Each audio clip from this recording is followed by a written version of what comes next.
I have very, very high anxiety, and the dogs relieve that like immediately for me. When I'm working with the puppies, I feel calm, I feel relaxed, I feel love. Dog owners, or more broadly pet owners, have better cardiac regulation, better lower baseline heart rates. In a sense, they're really helping you when you're not even realizing it. I feel like when I'm with the dogs, that defensive barrier comes down and I'm able to feel the emotions that I've suppressed for so long.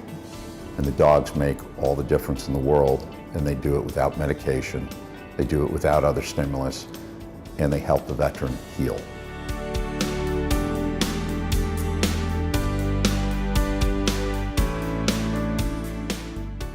Using the dogs in therapy provides an additional outlet for veterans that another human being can't provide. And they have an inherent ability to assess and evaluate human beings without bias, without an air to race, gender, or if you're missing a limb, if you're badly burned. The dog doesn't judge.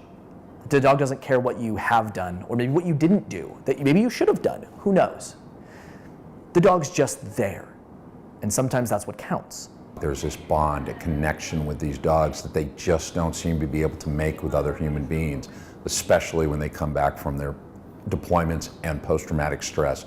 A veteran struggling with PTS can rely on a dog. A dog can provide a base of reality.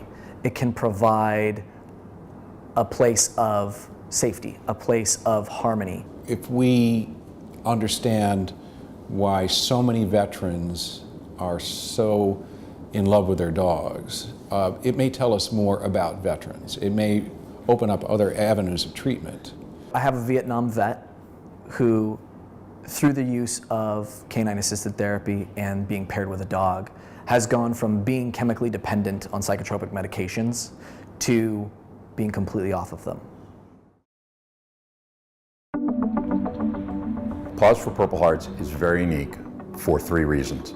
Number 1, we will not charge a veteran one single dime or their family. Other organizations will sometimes charge you upwards of $25,000. We are free of charge to the veterans and their families the entire time they're working with our program. Number 2, we do what's called canine-assisted therapy, also known as canine intervention therapy. And that's where the veterans themselves will train the dogs alongside our professional trainers. For a veteran who wants to alleviate their survivor guilt, there is nothing better than training a service dog to help a fellow veteran. Working with the puppies and knowing that they're going to be future service dogs to fellow service members brings great pride to me. I feel like I'm at service to my country and my brothers at arms. The dog is the brother in arms that they are going to work with to then help the next brother in arms. We in the Marine Corps, we call it the esprit de corps, and that spirit is missing for us in the civilian community.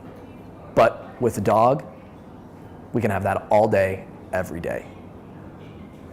And then number 3, we do provide those service dogs to those veterans in the end.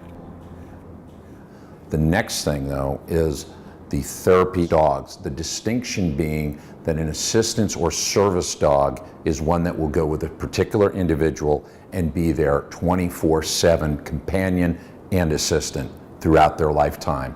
Whereas the therapy side, or a facility dog, will have multiple individuals that they will visit with, and multiple individuals may come back and visit with them, and they partake in the therapy.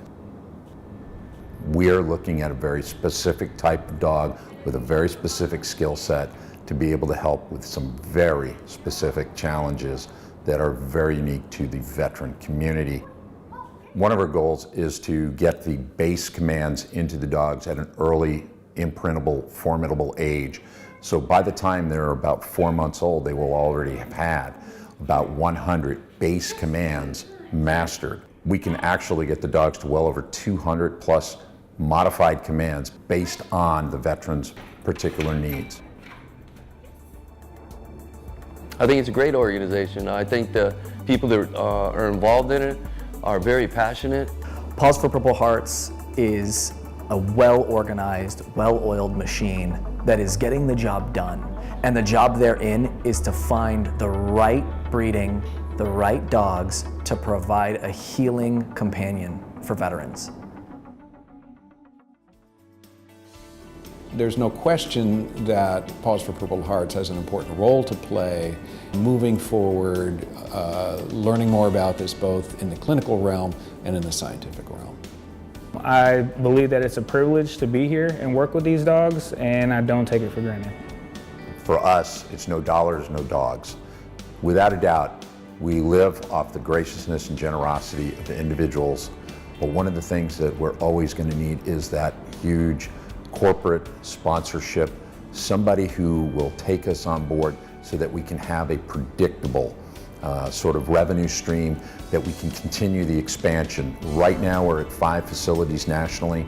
We'd like to be at 30 facilities nationally. At 30 facilities, we would probably be able to cover about 80% of the United States veterans living within a 2-hour drive of our facilities. The dogs will never cease to amaze me, but veterans who have literally been debilitatingly symptomatic can come out of a shell. I am amazed every day by the gains that my clients make and how fast they make them when working with canines. I've seen a huge change in myself as well as my peers and the staff here. They've seen me almost make a complete 180 from when I first stepped through the doors, and I believe that the dogs have helped with that tremendously. We enjoy seeing every one of those veterans basically blossom and emerge from a very dark place, and the dogs seem to be the ones who can lead them out.